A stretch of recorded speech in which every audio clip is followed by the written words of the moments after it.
Olá, que bom estar aqui mais uma vez com a sua companhia. Louvado seja Deus pela sua vida. Estou feliz de mais uma vez poder compartilhar um pouco da palavra de Deus com você. Eu espero que você esteja bem. E eu quero, nesse começo, iniciar orando por você, por sua vida. Pai do céu, eu não sei quantas pessoas neste momento estão assistindo este vídeo em que vamos compartilhar um pouco da Tua palavra. Espírito Santo, me ajude a este meu irmão, minha irmã, este ouvinte que está aí acompanhando esta mensagem. Fale ao seu coração, ajude-o a compreender e principalmente a receber a Sua palavra. Assim, ó Pai, eu te peço também que abençoe esta vida por esse tempo que dedicou ao ouvir a tua mensagem, a tua voz. Se estiver enfermo, que em nome de Jesus haja cura. Se estiver com alguma situação na sua vida, que sinta agora o consolo do Espírito e a paz que excede todo o nosso entendimento. Louvado seja o teu nome, ó Pai. Assim eu oro em nome de Jesus. Amém. Que bom estar aqui com você neste encontro. Eu quero que você, se estiver aí com a sua Bíblia no celular ou a Bíblia física, abra no Evangelho de Mateus, no capítulo 13. E nós vamos ver aqui Jesus contando duas parábolas. As duas parábolas estão ali conjuntas e nós vamos falar um pouco sobre elas. E assim diz aqui na minha Bíblia, a partir do versículo 31 do capítulo 13 do Evangelho de Mateus. E contou-lhes outra parábola. O reino dos céus é como um grão de mostarda que um homem plantou em seu campo. Embora seja a menor dentre todas as sementes, quando cresce, torna-se a maior das hortaliças e se transforma numa árvore, de modo que as aves do céu vêm fazer os seus ninhos em seus ramos. E contou-lhes ainda outra parábola. O reino dos céus é como o fermento que uma mulher tomou e misturou com uma grande quantidade de farinha. E toda a massa ficou fermentada. Jesus falou todas estas coisas à multidão por parábolas. Nada lhes dizia sem usar alguma parábola, cumprindo-se assim o que fora dito pelo profeta. Abrirei minha boca em parábolas, proclamarei as coisas ocultas desde a criação do mundo. Essa profecia você pode depois ver, está lá no Salmo 78, versículo 2. Essas duas parábolas, elas são um pouco desafiadoras para nós, porque não encontramos a explicação dela aqui no texto bíblico. Mas os estudiosos se debruçam sobre este texto, fazem ali a sua exegese, sua hermenêutica, e nós conseguimos extrair delas o que de fato elas significam. O Espírito Santo nos ajuda nessa missão também, de compreender o que é que Jesus quis dizer com esta passagem. Então nós vamos conversar aqui sobre duas parábolas, a do grão de mostarda e a parábola do fermento.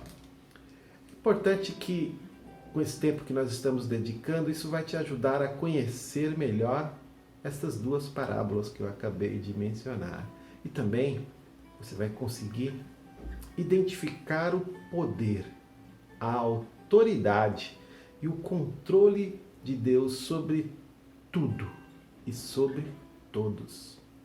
É importante que também você consiga reconhecer que pequenos começos podem ser transformados em grandes obras. E com isso você certamente vai valorizar a mensagem do reino, que é capaz de influenciar vidas, lugares e o mundo. Eu espero que também você se sinta motivado, impulsionado a agir. E nesse sentido eu tenho uma expectativa de que você tenha um comportamento de expositor de uma mensagem capaz de mudar e de influenciar o mundo todo. E quando a gente fala o mundo todo, pode ser o mundo todo mesmo, se você tivesse chamado para rodar o mundo, a gente vê pessoas aí que andam o mundo inteiro, né? Ou pode ser aquele seu mundo, sua vizinhança, seu local de trabalho, as pessoas que você convive ou por onde você passa. É importante também que nós tenhamos isso com clareza para que assim a gente saiba da nossa missão de anunciar as boas novas do Evangelho.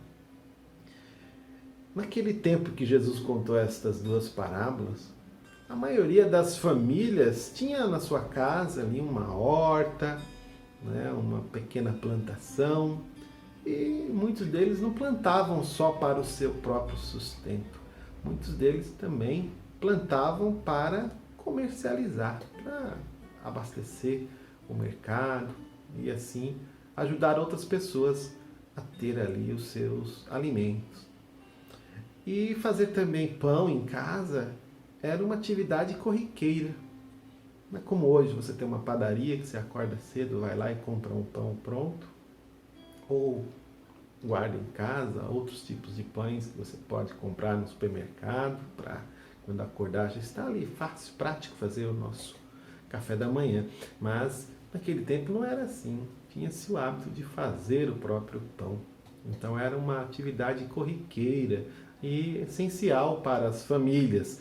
Todos conheciam o papel do fermento na massa e como ele cumpria a sua finalidade e a sua função para fazer o pão crescer. Então, sempre Jesus extraía situações da realidade ali do cotidiano que as pessoas sabiam que elas estavam, do que ele estava falando. Eu estou fazendo essa breve introdução para que você consiga também se situar aí no que Jesus está querendo falar.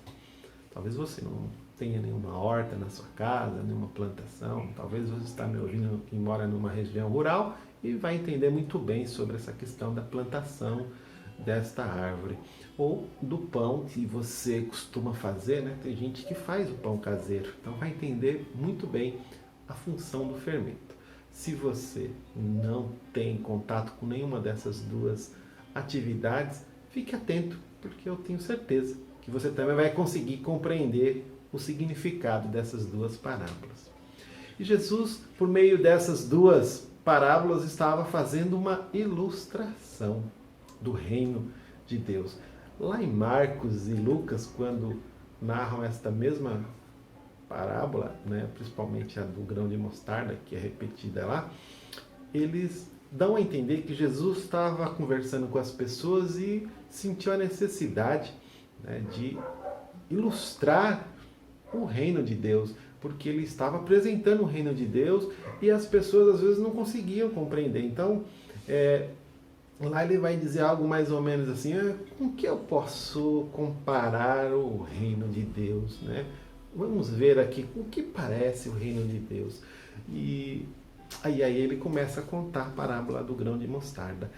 Então é como se ele, nesse momento, estivesse lhe dizendo: como é que eu posso te dizer que é o reino de Deus, o reino do meu Pai? Então eu vou contar aqui uma história. E aí ele contou as duas parábolas que nós lemos agora há pouco. E essas duas parábolas, como nós podemos ver, elas partem de algo menor para algo maior, algo que começa pequeno e que vai crescer. O grão de mostarda é algo pequeno que vai ficar muito grande, vai virar uma árvore.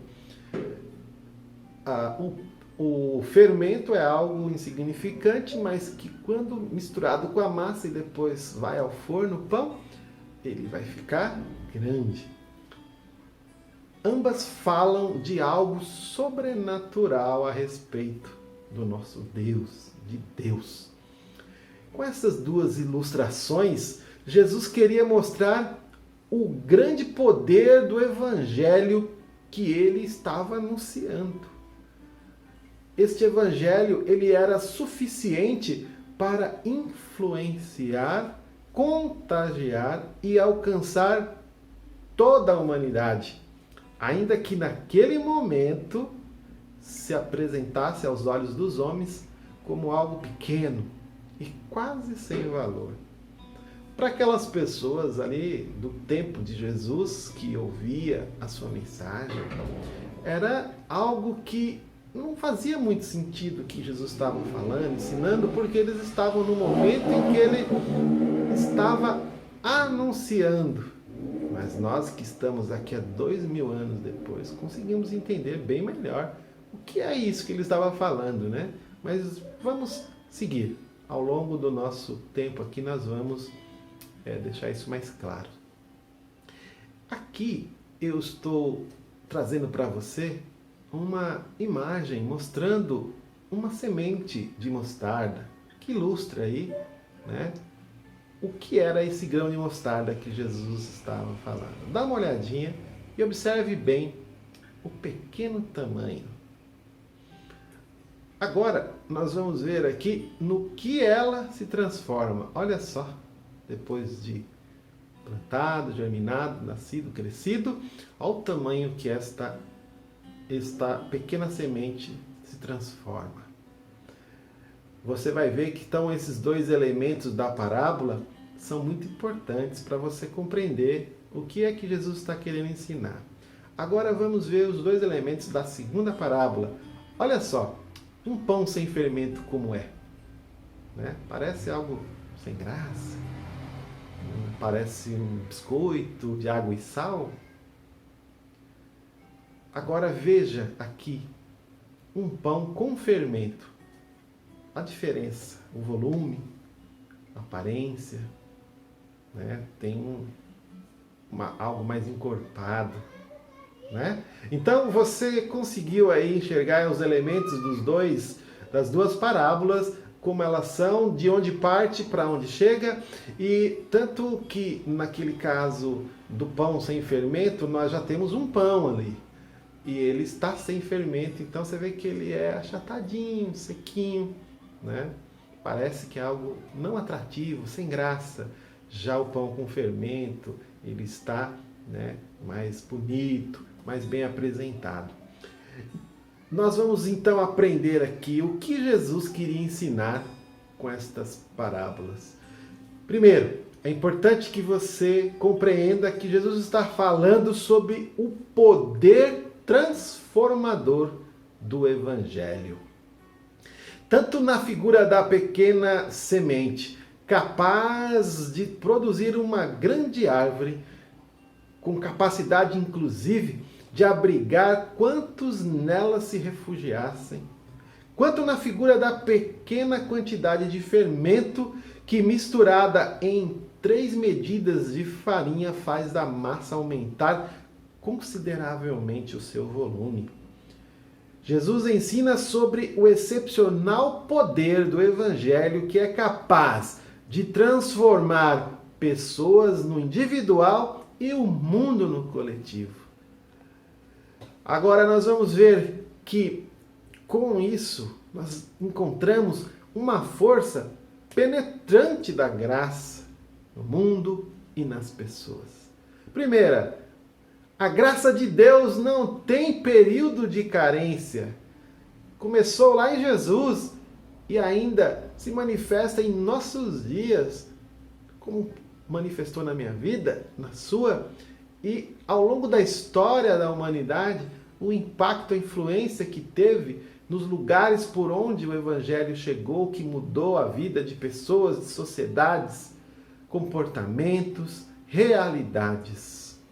A graça de Deus, segundo, a graça de Deus não pode ser detida. Ninguém pode impor limites ao Espírito de Deus, e Deus vem ao longo da história agindo. Terceiro, a graça de Deus produz um novo ser, uma nova criação. As pessoas nascem novamente e se transformam em filhos de Deus e com isso passam a se comportar já nesta vida, neste mundo, como filhos do Altíssimo.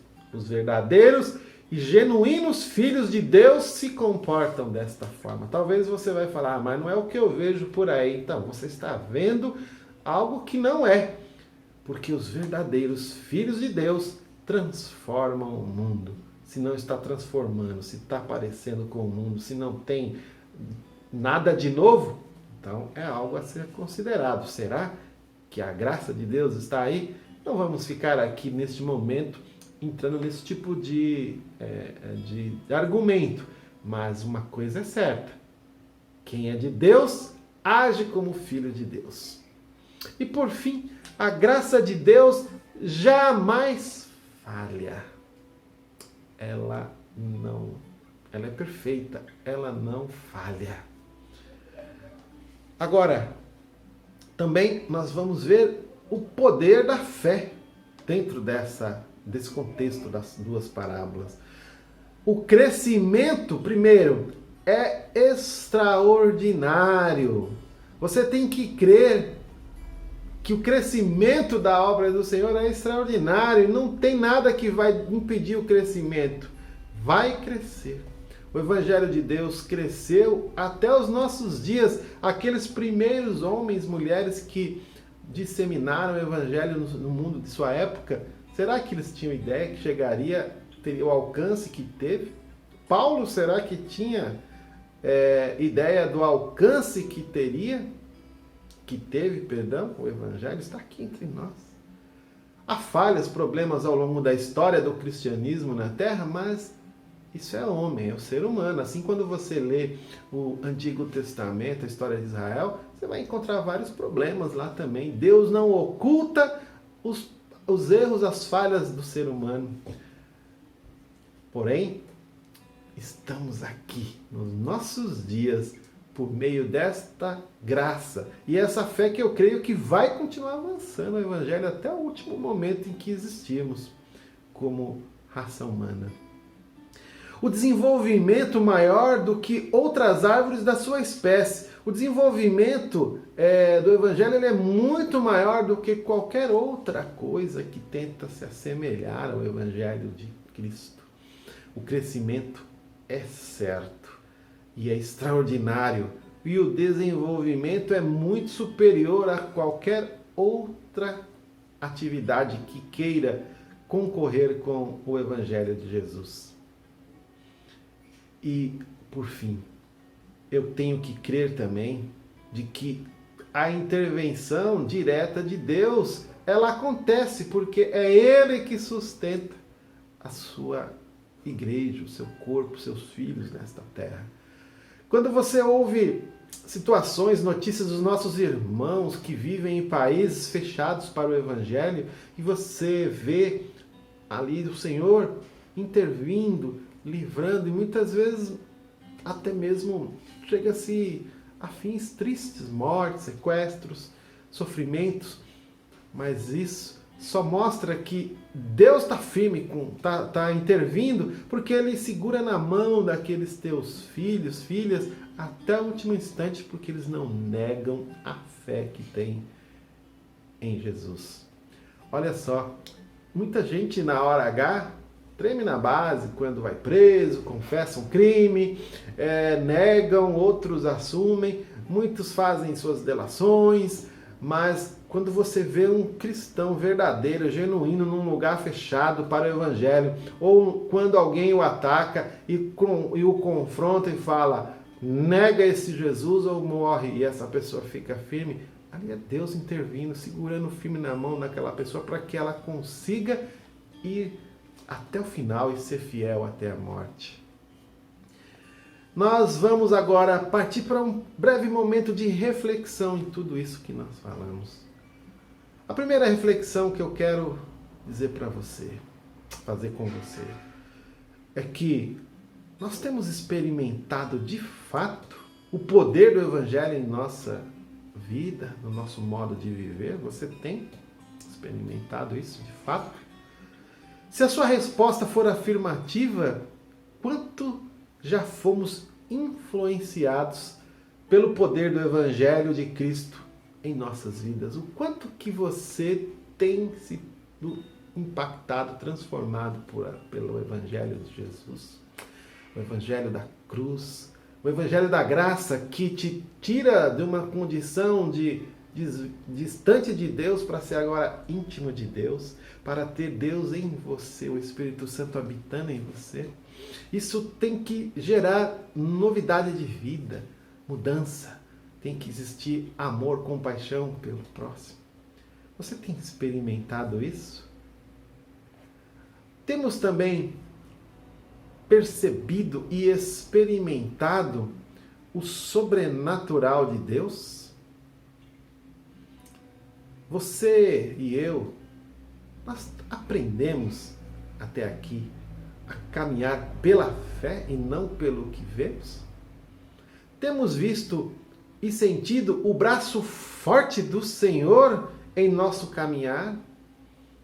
Eu dei aqui o exemplo agora há pouco de irmãos que vivem em lugar fechado para o Evangelho, para que não aceita, né, o compartilhamento de uma fé em Jesus e por isso a perseguição e até morte.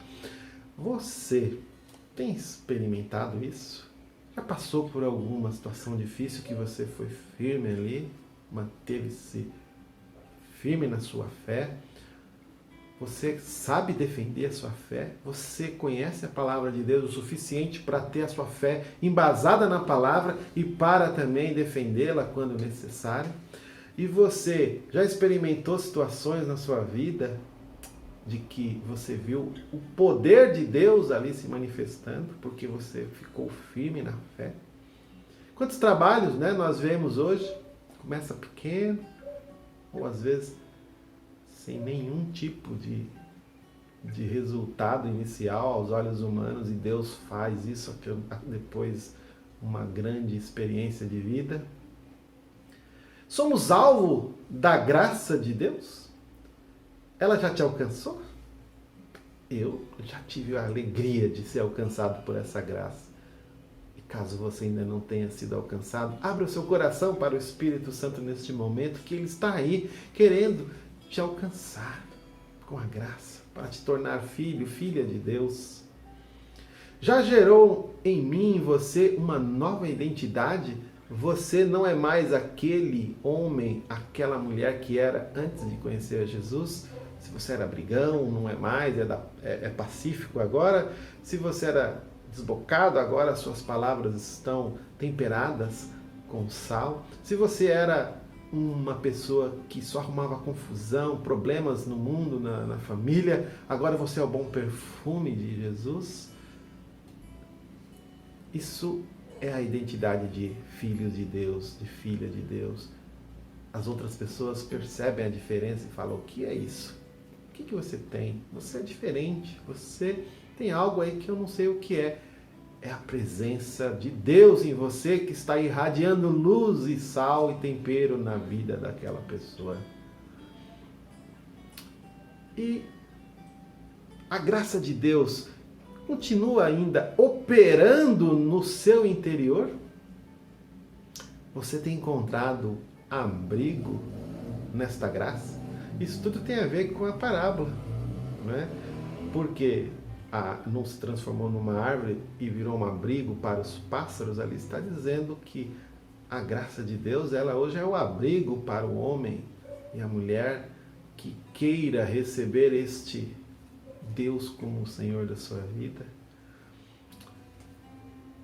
Nós já tivemos muitas experiências, eu já tive muitas experiências de ver pessoas sendo transformadas, pessoas recebendo o Senhor Jesus, crescendo na graça, no conhecimento, pelo discipulado, se tornando uma pessoa madura na fé. Trabalhos pequenos que cresceram, lugares desertos que floresceram. E eu tenho uma fé no meu Deus, que ainda hoje, porque é assim, desde aquele tempo de Jesus, o Evangelho chegou até nós e ele vai chegar aonde Deus quiser. O Evangelho praticamente já alcançou quase todo mundo. Tem lugares ainda que não foram alcançados, mas eu creio que o Evangelho ainda chegará lá. Nada vai impedir que isso aconteça. Partindo para o final da nossa reflexão neste dia, é importante nós vermos que na parábola do grão de mostarda, Jesus tornou conhecida a expansão visível, aparente do reino. Na parábola do fermento, ele focaliza a atenção no poder interior do reino e em sua influência sobre tudo. A parábola do grão de mostarda ilustra o programa evangelístico global da igreja em obediência à comissão de Cristo e seus seguidores para que fizessem discípulos. Nós precisamos obedecer essa comissão deixada por Cristo, que ele deixou aos seus seguidores para que fizessem discípulos em todas as nações. Olha só, os primeiros discípulos cumpriram essa missão e o Evangelho está aqui, onde estamos hoje. O mundo da época, Paulo viajou e nós vimos, o testemunho bíblico no livro de Atos, todo ali o mundo da época sendo evangelizado. É lógico que não foi todo, mas depois, com o passar dos anos, dos séculos, aqui estamos. E o Evangelho está grande. O Evangelho, o reino de Deus está entre nós. Ou seja, nós vemos aí nestas duas parábolas o cumprimento real, porque nós somos testemunhas vivas disso. E eu espero que você, que aí está me ouvindo, seja mais um fruto deste Evangelho. Se não conhece Jesus ainda, não vive com o Senhor Jesus ainda, olha, nós temos visto muito o agir de Deus em vários lugares, algo que sai do nada e fica algo grande, revivendo, revitalizando, reavivamentos. O Espírito Santo está entre nós e ele ainda age com poder, transformando vidas, lugares, situações. E eu clamo a Deus pela sua vida neste momento, para que ele te abençoe. Pai do céu, abençoe este meu ouvinte que agora está, neste momento, acompanhando este tempo que passamos aqui, e abençoe a sua semana, abençoe a sua família, abençoe a sua saúde, abençoe o seu trabalho e, Senhor, o principal, alcance o seu coração e a sua vida para a glória do teu nome. Assim eu oro em nome de Jesus. Amém.